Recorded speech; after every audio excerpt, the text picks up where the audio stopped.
What's going on, guys? Sam Adams here, and welcome to my Battlefield 5 reveal reaction video. I thought that I would make one of these because I just watched the reveal trailer, and I thought that it was pretty good. I'm actually hyped up to at least play the open beta. I might actually get the full game, but I was not a believer to begin with whenever it comes to the Battlefield 5 announcement. I thought that we would be getting Bad Company 3 this year, and then as time went on and it was revealed and rumored and, talked about, that it would be a World War II game, I was a little bit disappointed. So with that being said, I was kind of going into this with light expectations. I wasn't going in expecting too much, but after the reveal, after seeing what the gameplay actually entailed, I'm pretty impressed with it overall, I must say.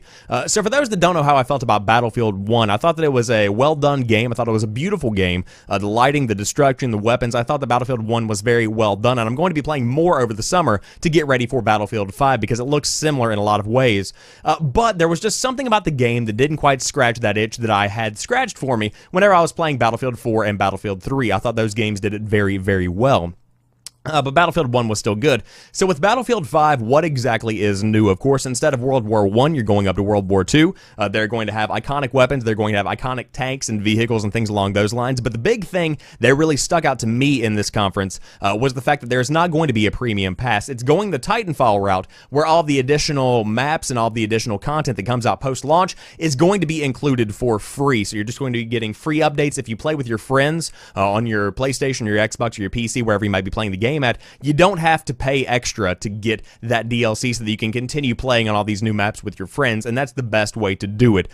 For me, I just got the Premium Edition, or the actual Revolution Edition is what they call it, on the PS4 to play over the summer because I wanted to get back on those thumbsticks and play it on the PS4, and it just felt wrong because I'm playing the base game, and I'm paying for that base game, and then I'm also getting DLC, but I'm having to pay additional money for that DLC. Of course, I got a really good deal on it because it's on PS Store right now for a relatively good price, but it was always just something that left a salty taste in a lot of people's mouths whenever you're talking about paying $60 for a game and then on day one buying the premium pass for an extra $50. That's just kind of underhanded. I didn't like that at all. So not many people did either, and that's why we're seeing the change and the shift with this one, because everybody loved Titanfall 2, everybody loved the model of Titanfall 2, and I really do think that EA has learned from what happened with the Battlefront series, because Star Wars was supposed to be last fall's big game.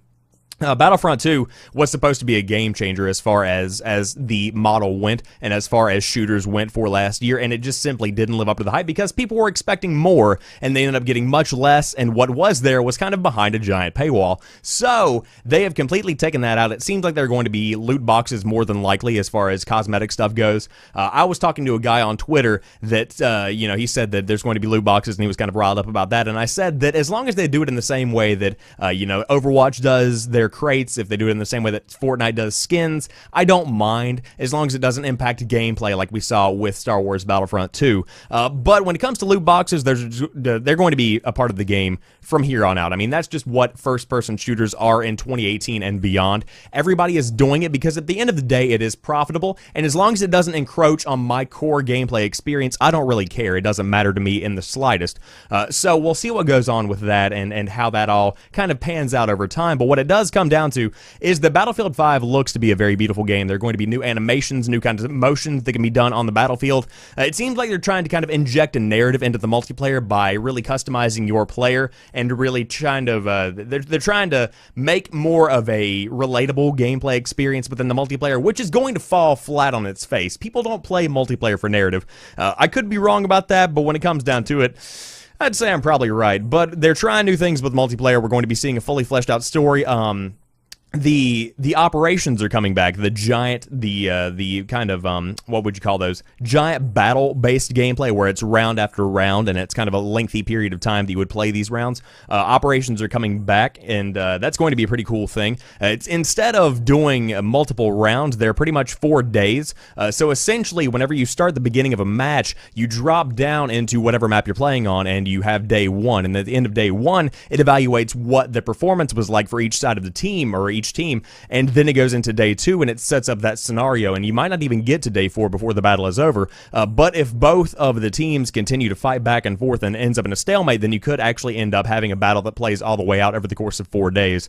So that's going to be a big game changer. Of course, map design is going to be a big thing in Battlefield, as it always is, so we'll see how that ends up going, but overall, the game looks very beautiful. I love the free DLC. I love the fact that we saw some gameplay, even though it was very polished up running on high-end PC gameplay.